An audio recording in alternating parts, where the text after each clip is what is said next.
Thanks for tuning in.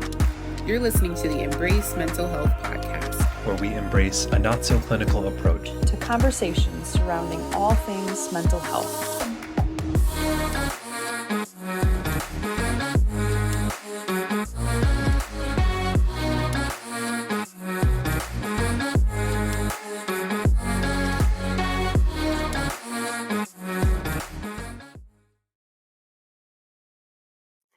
Hello and happy Mental Health Monday, everybody. Welcome to the Embrace Mental Health podcast. I'm your host, Kelsey.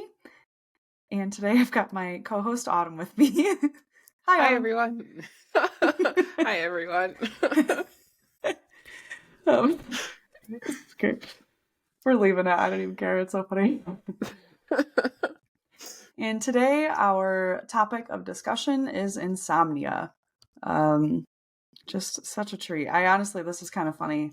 Originally, this episode was supposed to be later on in the season, but we had to kind of shuffle them around. And I think there was 100% I was just procrastinating because I was like, I don't feel like I should talk about this because this is definitely a huge struggle for me. But man. Autumn and I were just talking and she doesn't really struggle with it. So thankfully we have our expert here with us to tell us how she sleeps. I knew that word was going to come out of your mouth, bro. I just want to say, if we shouldn't be doing episodes because we personally struggle with the things we're talking about, there is a good 70% of episodes that we've released that I should not be on. Just gonna put that out there. And that's why we try to be a little bit different, because we do not have it all together here. We're just being real. So big facts. Big facts. So yes.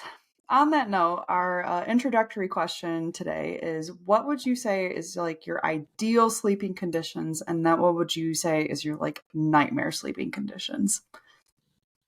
I'm going to make you go first. Yeah, I can go first. Ideal sleeping conditions. I love when it's freezing cold. And I get to have a lot of layers on. So typically this plays out by just having the fan on and the heat super low in the winter in Michigan.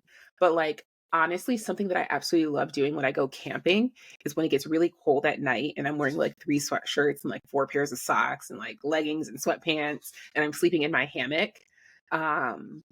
There's just something so perfect, you're being cradled, like you're back in the womb almost. Yeah. And it's so comfortable because you're just warm and snuggly, and you have this stark contrast to all these elements in the outer world, but they can't touch you because you're so warm and cozy. So that's my ideal sleeping condition, probably in a hammock where I'm nice and warm. Nice. All right, I'll share my ideal as well, and then we can share our nightmares. Cool. Not our actual nightmares. Maybe that'll be a different podcast. I don't know. But oh, heavens. But yes. Okay. So for the most part, I'm fairly chill, a pretty chill person, low maintenance. I'm pretty go with the flow, can kind of enjoy any activity, go with whatever's going on. The one place where I am stupidly high maintenance is sleeping, and that, I don't know. So when I say these are my ideal sleeping situation, it's this is what I need to sleep. And if am missing any of these elements, we're in for a rough night. It's bad. No. It's bad. Yeah. But, so definitely cold, absolutely cold for me too. I absolutely need a soft mattress. Firm mattresses, I cannot stand. I just wake up hurting. And so it's so funny because I feel that's what some people who prefer the firm mattresses will say. They're oh no, I feel so bad when I wake up on the soft mattress. And I'm the opposite. I need to be sleeping on a cloud. I have a pillow top mattress with a topper on top of it. I am probably 4 inches of cushion in my bed. That's amazing. Yep. I sleep with exactly 5 pillows, and I need all 5 or else I'm not going to sleep well. I have 2 under my head, and then I have a little one that I sleep with between my knees, and then 2 that I hug. If I'm missing any of those pillows, or one of those pillows has been subbed out for a different pillow, I can tell it's oh no. Yep. Wow. Yep. I need white noise. Definitely need white noise. And then within the last like 4 to 5 years, I've really gotten used to like the blackout curtains, like dark room light really can disturb me now too. And so some of my friends will make fun of me, like if we go on like a trip or something, they'll wake up with me with like a pillow covering my head because I just like I can't do the light. So Dang. Yeah. I feel like in the winter I like a weighted blanket too. I can't do it in the summer because it's too hot, but I do like that feeling of the weighted blanket too. So yeah. So yes, cold, dark, quiet except for the white noise, on a cloud with the perfect like combination of pillows. This is my sleeping conditions. Dang, dude. Yeah.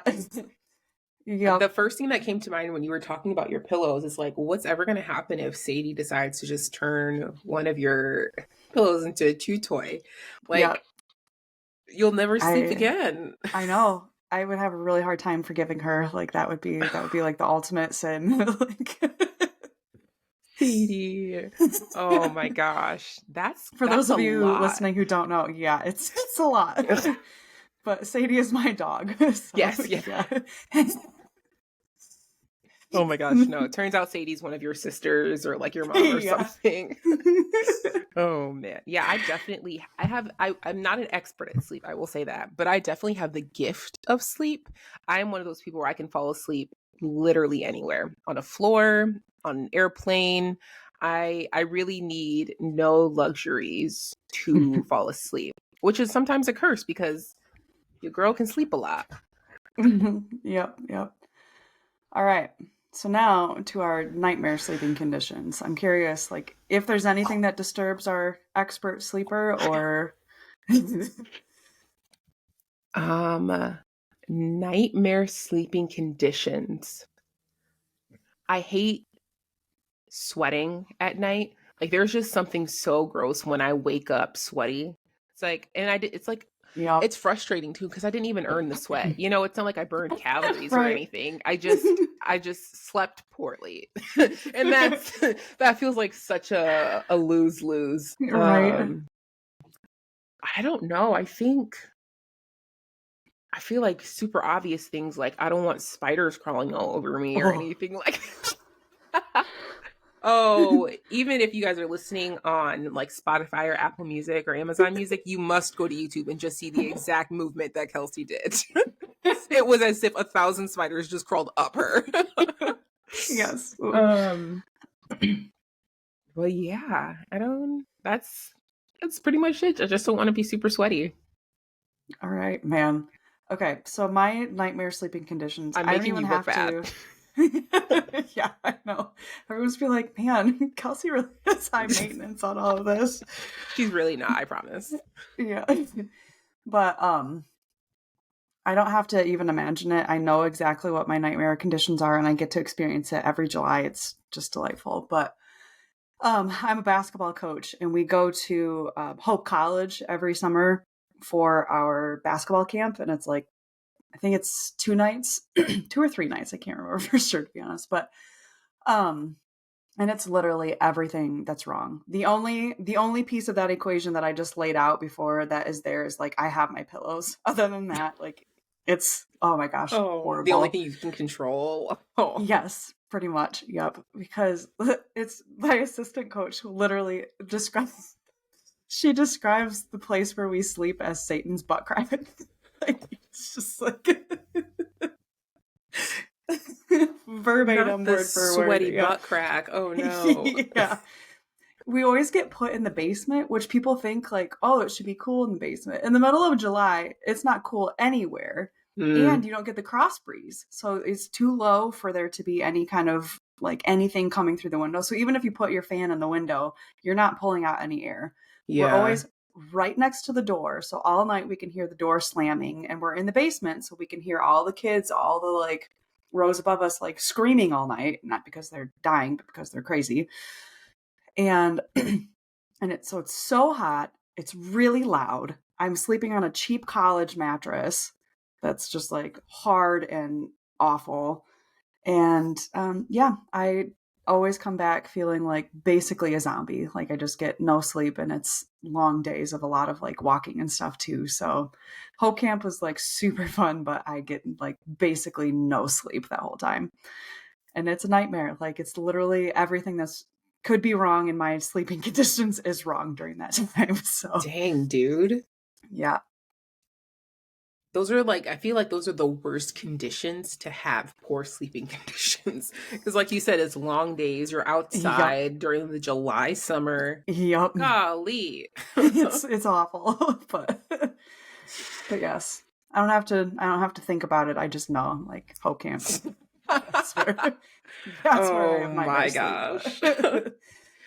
I will say there was this one time I did a study abroad in Puerto Rico. And Puerto Rico, it was during the summer, of course, and the average temperature was like 90 to like 95, but it easily got up to like 115 some of the days. And we were staying with host families, and there was this time where it wasn't like it was a low income neighborhood, and the entire area of like the non-bougie part of San Juan, Puerto Rico, lost power for 2 days. Zero air conditioning, which also Oh. means there's zero fans because there's no electricity. Yeah. Oh And my it was gosh. it was actually miserable. Like that, like once you started talking about yours, I was like, oh, like I I suppressed the memory, I think, because it was, I woke up, you could see outline of my body sweat in the sheets. It was Oh. horrible. Oh, that sounds awful. Oh man. Yep. But we survived. Yep. There you go. Okay. All right. Well, with that delightful beginning of understanding our sleeping habits, we'll jump right into this subject. So, we're coming into this with two understandings that number one, sleep is super important. I think there was another episode, I think it was probably the mind body connection. I can't remember for Yeah. sure, but you brought up like all the benefits of sleep and all of the like things things that happen when we don't get enough sleep. And Yeah. sleep is just like so important to our mental health, to our physical health, just like all around. Like sleep is very important.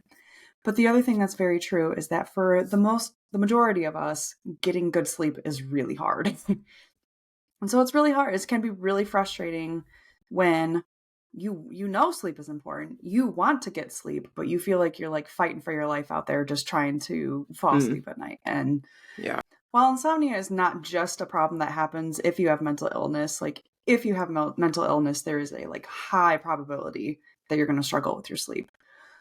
So we'll kind of get into a little bit more of those statistics later. But for our first kind of statistic here, we put it up on our Instagram story yesterday. Asking the people who were engaging with that, like, how many of you struggle with your sleep? And I think it was 81% of people said, yep, I have struggled with sleeping. And that's not, I mean, I don't think every single person who answered that struggles with mental illness necessarily. Like, that doesn't describe all of our listeners. So Yeah. that just tells you, like, it's hard to get good sleep, and it's hard for a lot of people. Right. So, yeah. Yeah. Definitely. So a good way to like start this off is thinking about like what is actually going on like with our bodies when we're sleeping, right? What's happening when we are asleep. And so according to the Sleep Foundation, the body performs a number of repairing and maintenance processes that affect nearly every part of the body. And I remember, I have no idea like where I heard this or even when, but I remember hearing someone talk about the importance of sleep when it comes to muscle recovery after like working out, and how your body like literally starts to repair the Yeah. muscles in your body after working out, when you're asleep. And so it's not just mentally, but it is physical.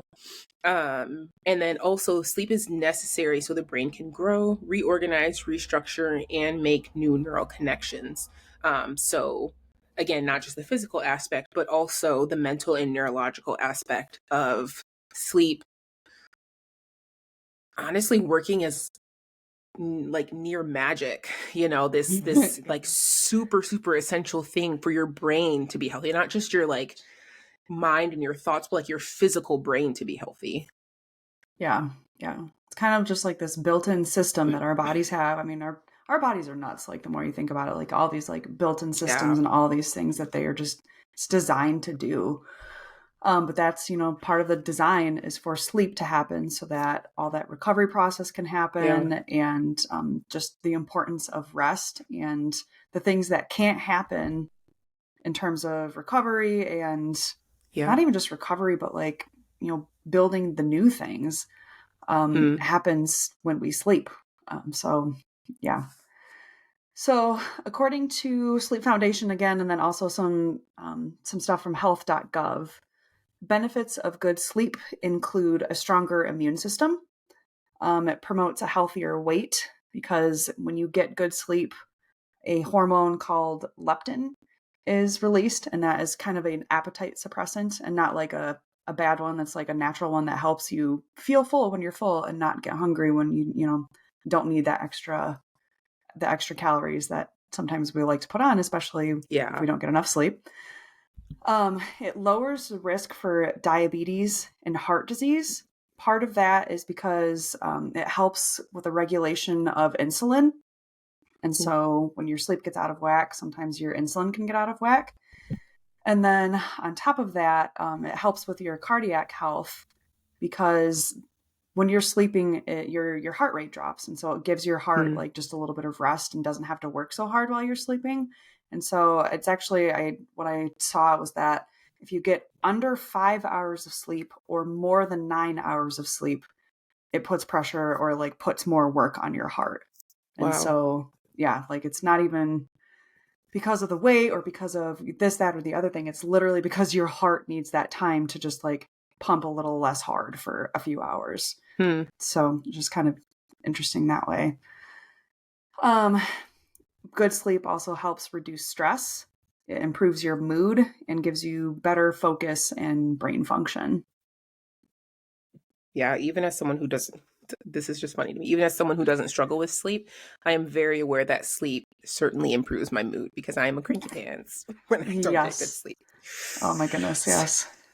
On the other side of the same coin, um, the downsides of having poor sleep, I don't really know if there is an upside to getting poor sleep. So Yeah. the reality of getting poor sleep, you're more likely to get sick. This is something that I learned the hard way. As when I graduated from college, I was working a job where I was teaching kindergartners, first graders, and second graders about gardening and nutrition, which is a super fun job. But like that age, they're germ magnets. They are disgusting. I love kids, by the way. Yes. I adore kids, but they are nasty. And I was taking on way too much with that job, working way past hours. So my sleep was garbage. And so my poor sleep mixed with being around walking germs. My my roommates will tell you, like at the time I was living with three other girls, and they still talk about it to this day of like how I was always sick and they were always afraid to be around me because they were afraid that I was going to get them sick. And a lot of times I did. Oh. So yeah, sleep really can impact like your immune system and your immune health. Um, Another thing, just like what Kelsey said, like it impacts your heart.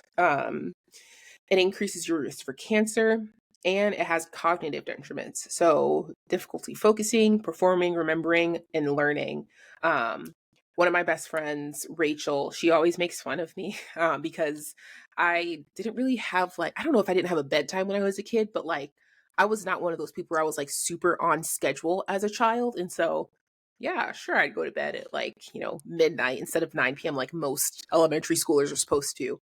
And she'll tell you, I have the worst memory out of any person you will ever meet. And she always says, and she has the best memory. She can tell you things from like second grade, like, oh my gosh, yeah, I was wearing this shirt, and then this boy pushed me off the slide, and then like she knows details of like things from thousands of years ago. I mean, she's only 28, but like you understand. Yeah.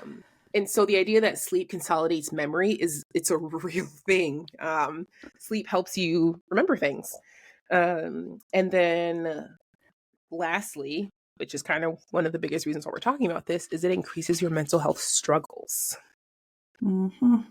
Yep. It's a little bit of a like, which came first, the chicken or the egg? Like, which came first, the insomnia or the mental illness? I feel like where it's like lack of sleep can increase the, kind of almost makes the environment more primed for mental illness. But then I think a lot of things that you have like experience in mental illness can also make it difficult to sleep. So it's a delightful vicious cycle that's easy to get stuck into. Yeah. So, after kind of talking about what sleep is, what happens when we sleep, but then also some of the like good things that happen when we sleep well, and then some of the things that are bad for us when we don't get good sleep, kind of touching into that concept of insomnia. So when we're looking at insomnia, this was great. This was a note from Autumn, but she verbatim it says, "What is insomnia? More than just the goat of cookie making and delivery." Which we're gonna start some fights here with our crumble people, but right. Bring it. I'll defend insomnia till I die. The cookies, to clarify, yeah. But yes. But aside from the fantastic cookies, insomnia is a sleep disorder that is characterized by difficulty falling asleep, staying asleep, or both, even if you have ample time and an environment conducive to restful sleep. And an insomnia diagnosis requires these sleep troubles to also cause daytime impairments, such as sleepiness or difficulty concentrating. And this is according to Sleep Foundation again. So yeah, just insomnia is that kind of prolonged, almost like chronic struggle with sleeping, whether it's falling asleep, whether it's staying asleep.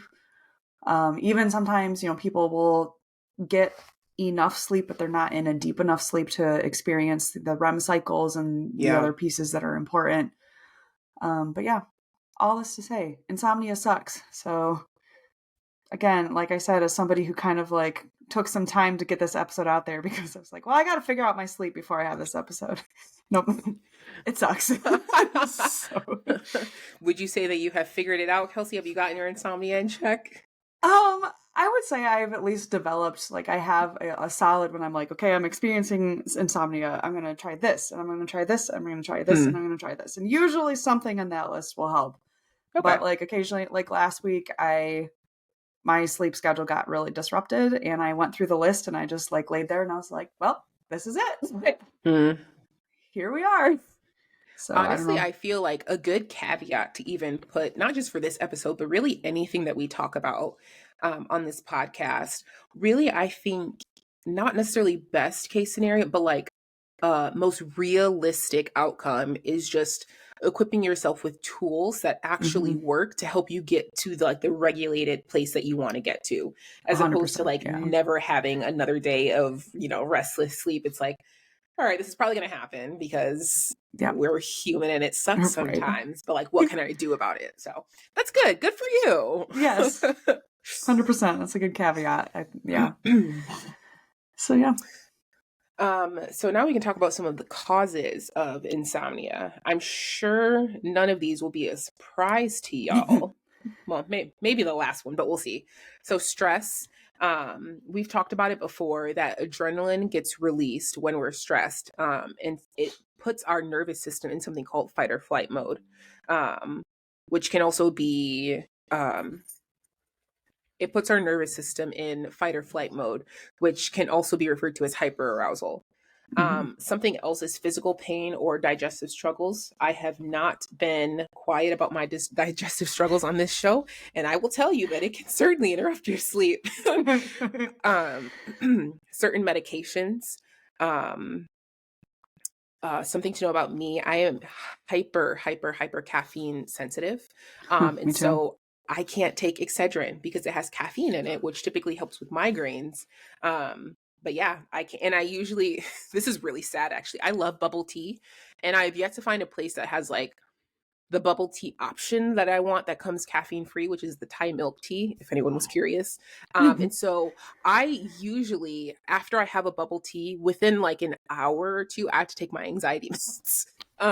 Because even just the tea is it makes me have a panic attack. So yeah, anyways. No, that's So super yeah. funny, actually. One Yeah. side note too. Autumn and I used to work at the same place, and I'm the same way. Like I'm sensitive to caffeine as well, and so part of our duties were to like make coffee every morning, and we made these huge vats of coffee with caffeine in them. But I was like, I can't drink that. Like at the very least, I have to half calf this, or what I call splash calf, where I have almost all decaf and then like one little whoop of of caffeine. But every single day, if I wanted to have the caffeine, I had to make that giant pot of it. And I was like, well, it is what it is. 80% of this is going to get dumped down the drain. But maybe Autumn was helping me drink a little bit more of it on the days we worked together. But That's yes. so funny. I totally Yep. remember that. Yep. Oh man. I remember I would try at times to like if I made decaf coffee on the day that I was there and you weren't, I would literally just try and like leave it, even though you're not supposed to leave it overnight. I'm like, I'll drink some stale coffee. I don't mind. Because it's like I it know. was It was so huge, big. guys. So big. So And it was yeah. the only option. It was the only way they had to make the coffee. So Literally. yeah, it was awful. Yeah. I should have just brought my Keurig to work. Yeah. um So yeah, caffeine, but then also alcohol, which I know can be surprising to some people because while caffeine is a stimulant, alcohol is a depressant. But it can definitely impact, like it can definitely impact and cause disturbances with your sleep or keep you from falling asleep. Hmm. And then various sleep disorders. So something like sleep apnea could fall into this category. An inconsistent schedule. Kelsey already talked like her own personal experience. Her schedule got super crazy last week and she had poor sleep. But then also uh, changes to your circadian rhythm.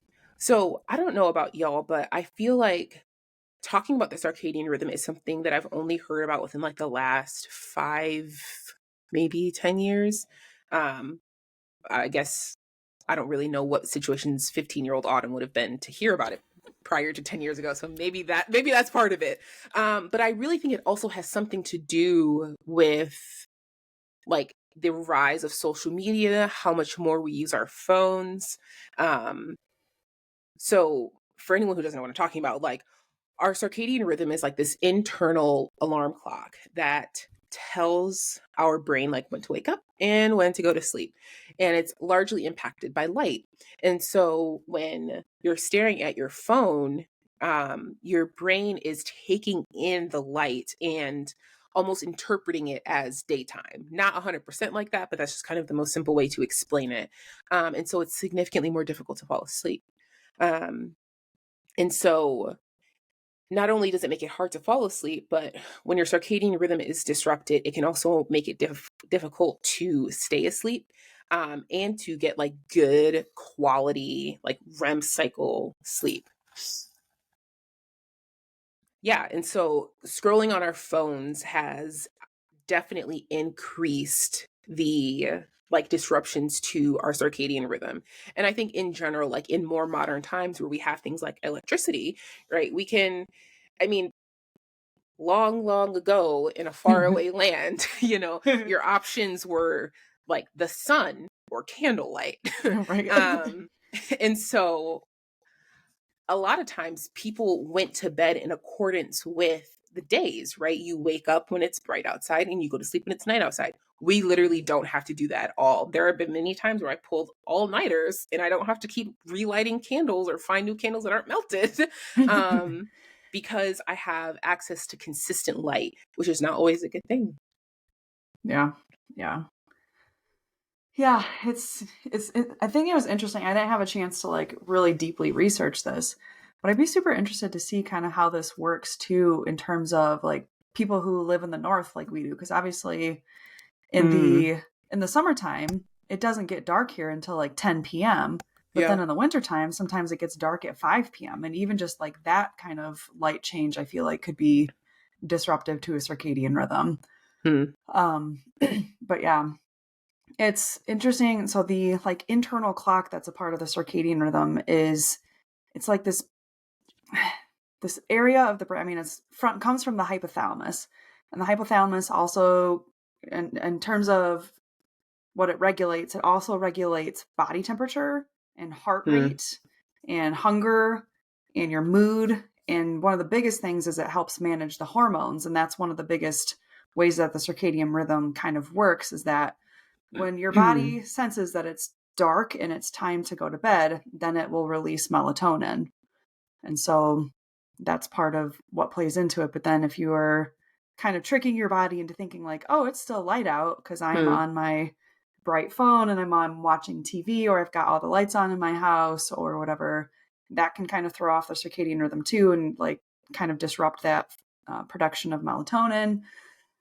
And just, I don't know, like I feel like for such a long time, people are like, well, you just need to train your sleep clock. And I was like, shut up. Like my sleep clock has been off since I was born. Like, cause honestly, like my mom always talks about how like, poor, bless her heart. Like, I'm so glad she still loves me, but she would just be sitting there like trying to rock me to sleep when I was an infant at like 9 p.m. and I wouldn't fall asleep. And so like there is something that naturally, so honestly, I should probably talk to my doctor. I might have some sort of sleep disorder that does with this, but I've always been a major night owl. And I don't think it was because I was on my phone as an infant, you know, but I think some of that can play into it as well, that my circadian rhythm since I was born has been like, what are you doing? Like, what are we?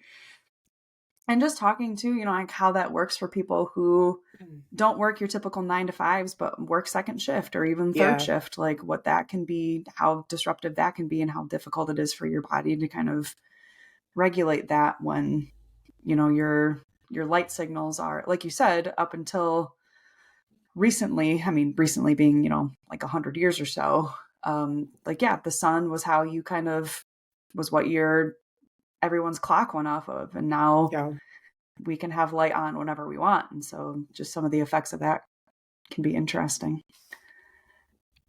So there is a definite link between mental illness and insomnia. The one site that I looked at said that people who struggle with depression, it's like 75% of people who struggle with depression also struggle with sleep issues. People with PTSD, it's up to 90%, which I mean, I don't think should be that surprising because a lot of people like will experience like night terrors or some of that hyperarousal like we talked about. And then anxiety, I wasn't able to find like an exact percentage, but I would guess that would be easily up within that range too, because we all know when that switch gets kind of stuck on, then it's hard to, you know, I think one of the biggest distinctions here to make is that there's a difference between exhaustion and relaxation. Because there are times where I've been exhausted, but I'm not relaxed. And so I can't sleep. And so really, I think what leads to good sleep is generally more of a relaxed state versus exhausted. And so, you know, that anxiety cycle can be exhausting, but you're not in a state, like literally just not in a state of relaxation, which then fights against your, you know, your sleeping. And so, you know, there's definitely a lot of correlation between mental illness symptoms and leading to struggles with sleep. So, yeah.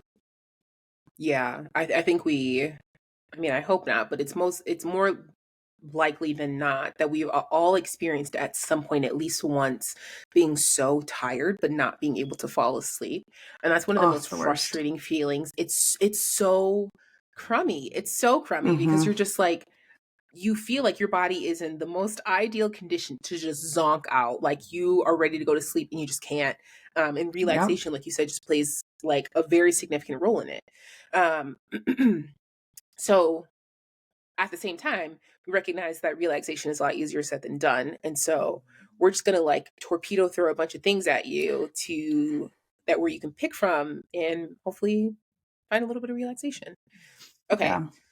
So one side of the coin is the like physical aspects that can help you relax. Exposure to bright light during the day as opposed to night. It'll help kind of regulate that circadian rhythm, where your body's very much so like, this is when I am supposed to be awake. So then the opposite of that is avoiding light, especially blue light during the nighttime. So I found within like the last, 5 years, maybe even a little bit longer than that, they released a feature where you can actually turn the blue light on your phone off. and it makes the screen a little bit more yellow, which helps your brain, again, not be so disrupted when it comes to the light. And then you can also have blue light glasses. If you're someone like me who Mm-hmm.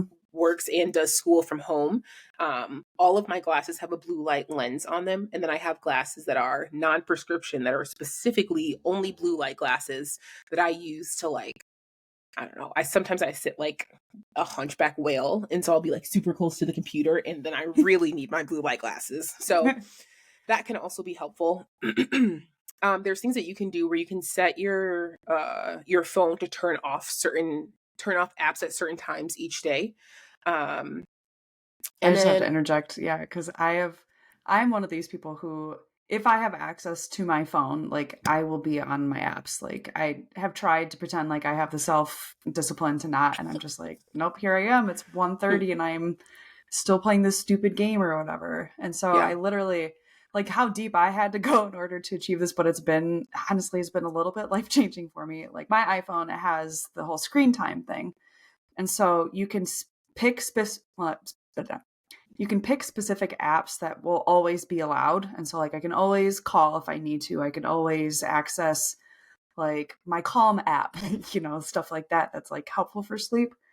But I had to have my best friend create a password that she shared with my mom. So the two of them are the only ones who have this password. But then I think it cuts off at 11:30, which, I mean, a lot of people are gonna be like, 11:30, that's so late, but you can set it for whatever time. And all my fun apps turn off at that point. And that's been really helpful for me to actually go to bed. And so, yeah, that's like, I had to kind of work my workaround, but you can set it up to be password protected and then just have someone you trust set that password. So I dang, literally cannot get into the stuff that I want to, or like would end up spending all night on. So, that's amazing. I think I'm yep, going to do that. yep. Wow, good to know. All right. um So additionally, sleep aids can sometimes help. Again, it depends on the person, and I definitely would not start taking any sort of like actual supplements without talking to your doctor. But non-supplement things like sleepy time tea, chamomile tea, those can be like just naturally very relaxing to the body. Um, Melatonin works really well for some people. For me personally, melatonin gives me nightmares. And so I can't take it unless I want to have even worse sleep. Yep, it um, is funny. Yeah, sorry not to interrupt again, no, you're good. but yeah, melatonin. So for some people, I've seen them be like, yeah, melatonin doesn't work. And here again, here's the like highest level of sleep maintenance. Like has to have so much maintenance. I have to take a fast dissolve melatonin because if I just take a normal tablet, it doesn't work. I have to take the fast dissolve. So for those people out there, because Wow. like that helps me fall asleep. And so for Yeah. people who are like, oh, I've tried it before, like if it gives you nightmares, that's probably a sign that it's not for you. All right. Because I saw a different place that people were talking about. They're like, oh yeah, I have like nightmares after 1 milligram, and I was like, bro, I take 10. Like I take so much, but I've got it down to 5 now, so I just take the 5 milligram fast dissolve. But I have found that the fast dissolve works Huh. better for me falling asleep than the regular tablets. But anyway. Nice. Yeah, if I took 10 milligrams of melatonin, I would be trapped in a night terror for the rest of my life. Yep. But like literally, I think that this is really important to like point out though, because everyone's different, right? Mm-hmm. Like what something does for you and like actually benefiting your sleep, it does the exact opposite to me. And so that's why it's important to like not think that there's like a standard, when it Yeah. comes to like these are the things that you're supposed to do. It's like, no, that's why we're giving you a bunch of options. Right. Um Exactly. Some other things, changing your meal times, exercising is a really nice one. Get a lot of that like anxious energy out of your body during the daytime, or even like in the evening. That way, when you're ready to go to sleep, you have the ability to relax. Not having your clock where you can see it when you're in bed, lowering your temperature. So your body temperature naturally drops at night and then it raises when you wake up. So cooler temperatures send signals to your body that it's time to go to sleep. And so there's that. Developing and sticking to a routine. I am not good at this, so I'm just going to scroll past it. Yep. Again, like avoiding caffeine, alcohol, avoiding large meals, dimming the lights before bed. So kind of like, but before you are like in bed and you're like, okay, how can I go to sleep right now? Things that you can do to kind of work your way to it. Dimming the lights before bed to kind of slowly start to calm your body down. Having white noise is really helpful. Um, so having a fan on, some people have a white noise machine. I just use my Google sometimes, my Google Home, and I'll tell it to play whether it's white noise or ocean sounds or anything like that. I think green noise can be really relaxing too. It's supposed to be a little bit, it's like white noise, but it's supposed to be more of like a natural tone. So like more Okay. tones that actually occur in nature. So I've found green noise like to be a good one too. This is a super side note, but like I'm obsessed with the different types of noises and like Yeah. the colors that are like, so I love studying to pink noise Okay. and I love like meditating to brown noise. It's Yeah. like super random things, but it's like, y'all, like if you have some time, just take a couple minutes to like look at the different types of noise and Uh-huh. like figure out which one is your cup of tea. Cause like I Right. bet you there's one and they all sound different and it's really Yep. cool. It's like colors of the wind, except not. Like, I don't know how to describe it. Like, That's a good description, yeah. yeah. But Um darkness in bed, so not having lights on, different things like that. Avoiding naps, I'm also very bad at that, so we're just going to scroll past that one. There are different relaxation techniques, so taking a warm bath, deep breathing, 10 out of 10 recommend. Relaxing music or doing different relaxation techniques. We released 3 different relaxation techniques a few months ago. So you can find those on our Instagram or on our YouTube. Do you want to do the 10-3-2-1 rule? I was reading that and I Sure. was like, I have no idea. Yeah. That's totally fine. Another one that I found that I thought was kind of interesting is it's called the 10-3-2-1 rule. And what it is so the 10 stands for don't drink caffeine 10 hours before you're going to go to bed. Then 3 hours, don't eat or drink 3 hours before you go to bed. Don't do work, like any kind of like mental stimulating kind of thing for 2 hours before you go to bed. And then 1 hour before you go to bed, take off screens. And that's supposed to be kind of the things that'll help reset your circadian rhythm a little bit or be more promoting of a healthy night of sleep. So again, it's 10 hours before no caffeine, 3 hours no food or drink, 2 hours before no work, and 1 hour before no screens. So yeah, just kind of an interesting thing that like makes sense, but It does make sense. Wait, so that means the bubble tea that I plan on getting after we get done recording is going to mess with my sleep because I definitely don't plan on going to sleep at 2 a.m. I want to go to bed earlier. I know. I was drinking coffee earlier too. Like, what? How about 8-3-2-1? Right, yeah. But yeah. Oh man. Like we said, y'all, we keep it real. So yeah, there's all those options. Ultimately, you're going to know or at least find out what helps you relax and decompress. And so if something works for you, great. If something doesn't work for you, that's okay. We just gave you a list of 15 different things. Just try them out until you find something. Yeah. Yeah.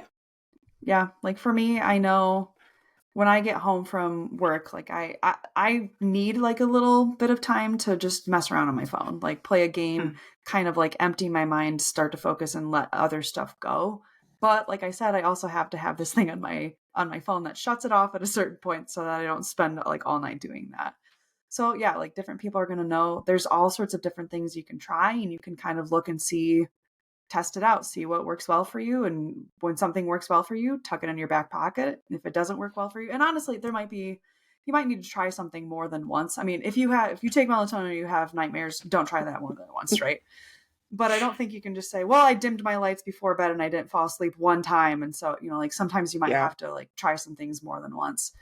One that I found kind of recently that was interesting, magnesium.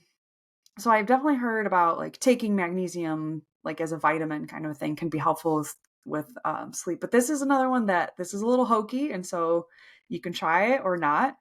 But it's magnesium, but it comes in a spray form, and you spray it on the bottom of your feet. And it sounds weird, but, and like literally I saw this video of it and I was like, that sounds weird, but we have an Insomnia episode coming up. So I'm going to buy it and try it and like see what happens. And like, I can't tell if it's like, what placebo effect or whatever, but I honestly do feel like it has made a difference in helping me stay asleep. I don't necessarily know that it's helped me fall asleep faster, but I do think like the times when I've been woken up, I fall back asleep a little bit easier with it. And I will say up until last week, which last week was just a crazy schedule week for me, my average of sleep definitely went up when I started using it. And so I don't know. This is a funny little story too that goes with it. When I was looking at the Amazon reviews, because I was just curious, somebody was like, this actually worked a little bit too well. And the first night that I used it, I slept so hard that I went to bed. I was like, oh my word. I didn't have any troubles that deep, but I literally love the internet sometimes. It's so wild. That's super cool though. But yeah, I don't know, like random things like that like you never know. So I feel like it's maybe made a difference for me. So if you're looking out there for something to try, magnesium spray is something you can consider. So you never Do you know know if the pills have a similar effect or? I mean, I also take the pills and I didn't notice quite the same effect with it, but I don't know why ingesting it would be different than spraying it on my feet, but I don't know. You never I definitely know. thought you were gonna say like on the bottom or underneath your tongue. So the feet got me. I'm not gonna lie.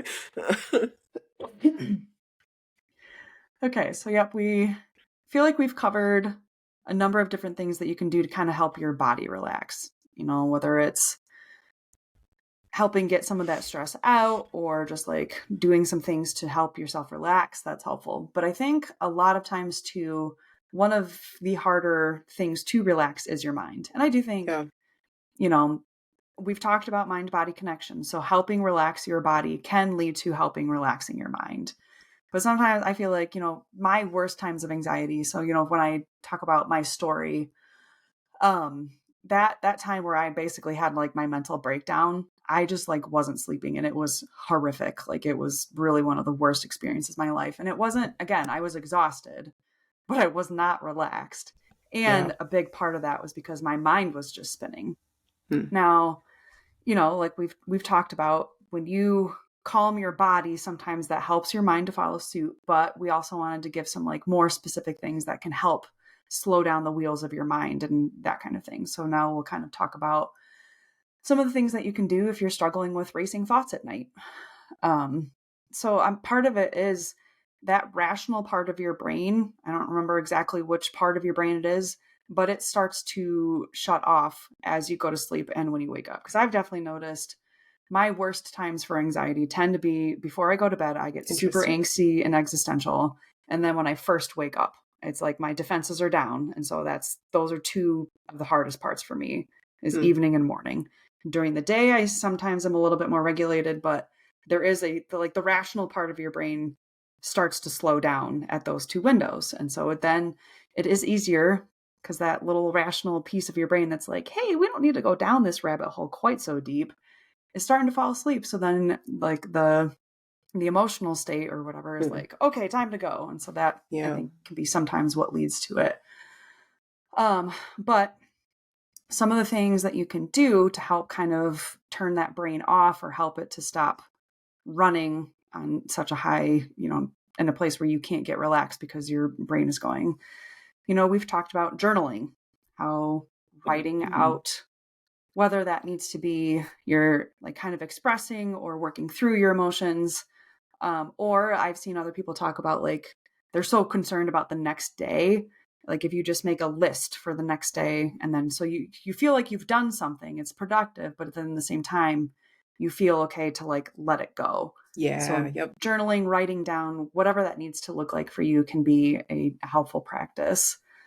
One that I heard recently that I thought was kind of interesting, but is like actually like shaking out your body for like a couple of minutes. And when you think about it, like that's what dogs do a lot is they'll kind of shake out the stress of their body. And so there is some sort of like biological something or others that if you kind of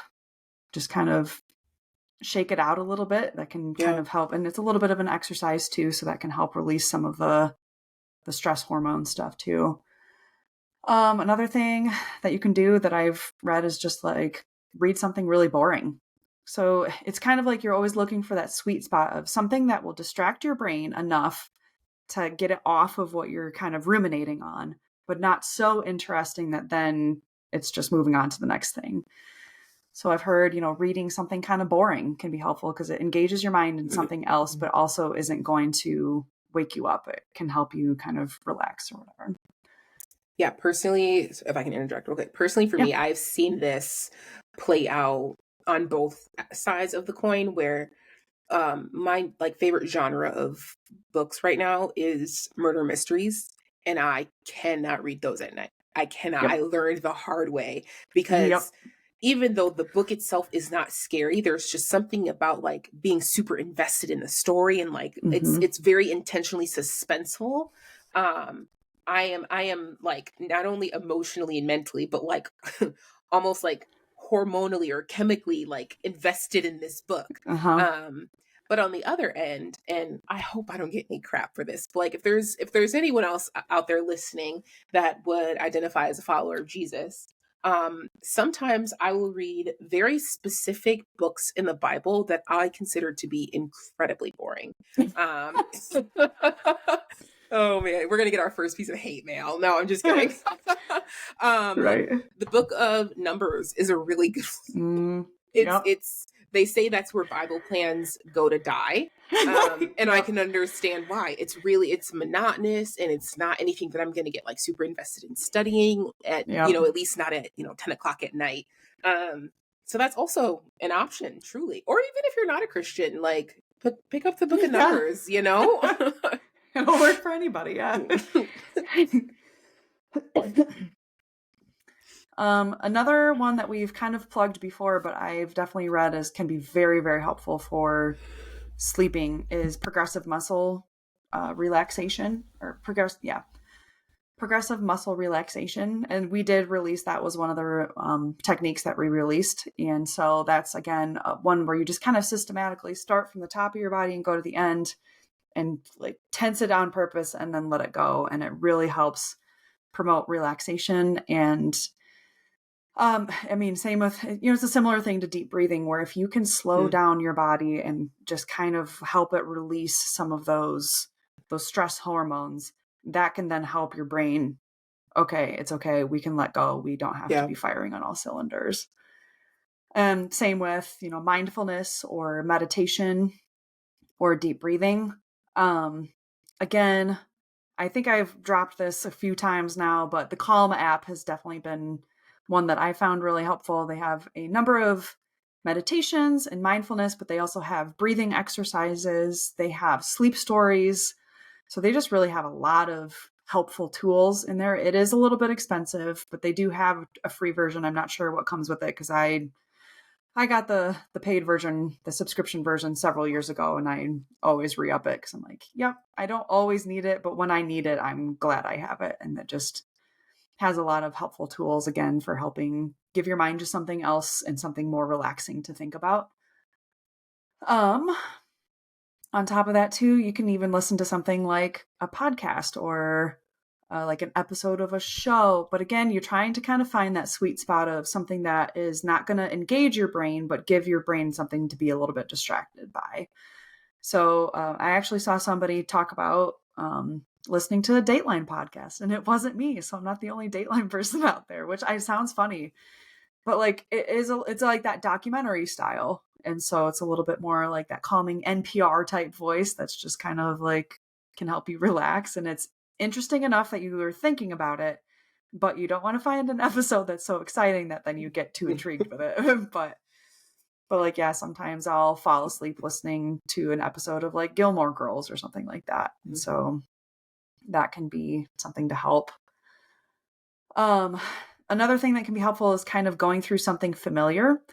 So if you're sitting there and you're like, okay, what are some things that I have memorized? Now, for us followers of Jesus, like sometimes like you just go through the Bible verses you have memorized, and that can be helpful. I think another one, like listening to something that you were kind of familiar with, that's a little bit predictive. So this is kind of funny. I haven't done this in a long time, but I used to regularly fall asleep to Barbie movies because I was familiar with them. There wasn't that much dialogue. And yeah, it was like, Mhm. oh, okay, I can't sleep, so I'm gonna turn on Barbie Fairytopia Mermaidia. And then I know within the 15 minutes I was like familiar enough with it, but it wasn't engaging to me. So I would like fall asleep. It was really My random. respect for you has grown. I love that. I love I'm that so glad. much. Yeah.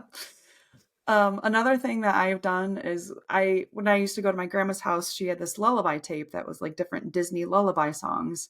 And so I have an audio recording of it. So sometimes I will listen to the audio recording and usually I will fall asleep by the end of it.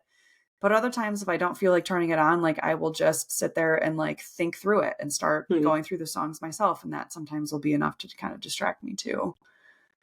Um, so yeah. And then the last one that I kind of wanted to cover is this process called cognitive shuffling. I didn't know that this was what the name was, but essentially what it is, and this is according to Antenatal and Postnatal Psychology Network. So this is something that's more geared towards pregnant women or people who have just given birth, but it's helpful for everybody. But cognitive shuffling is it's a approach that moves you from a high state of alertness towards drifting off to sleep. And basically, cognitive shuffling scrambles your thoughts so that your brain can't try to make sense of things. And it interrupts the processes of memory, evaluation, planning, scheduling, and problem solving. So when your mind gets stuck, it's basically kind of like sends random things at you so that you Mhm. can no longer kind of ruminate on this thing Mhm. and you're just kind of constantly reshuffling. Now, there's a few different ways that you can do this. There's what I've seen some people describe as like the alphabet game, where it's like, okay, I'm going to go through the alphabet and name fruit. And so you go, okay, apple, banana, cherry, dates. Can you tell that I've done this one a few times? Like, you know, I got stuck on but C, so I was surprised. Yeah. yeah. But you just try and come up with one thing for each category in the alphabet, and that just helps Mhm. your mind focus on something different, but it's not going to be too engaging. So that can kind of help. Another way that I've seen this described is what's sort of like called it's like a spelling game almost. So you pick a word like bedtime is the one that they love to use the example all the time. But you start with the letter B and you come up with every noun you can think of that starts with the letter B.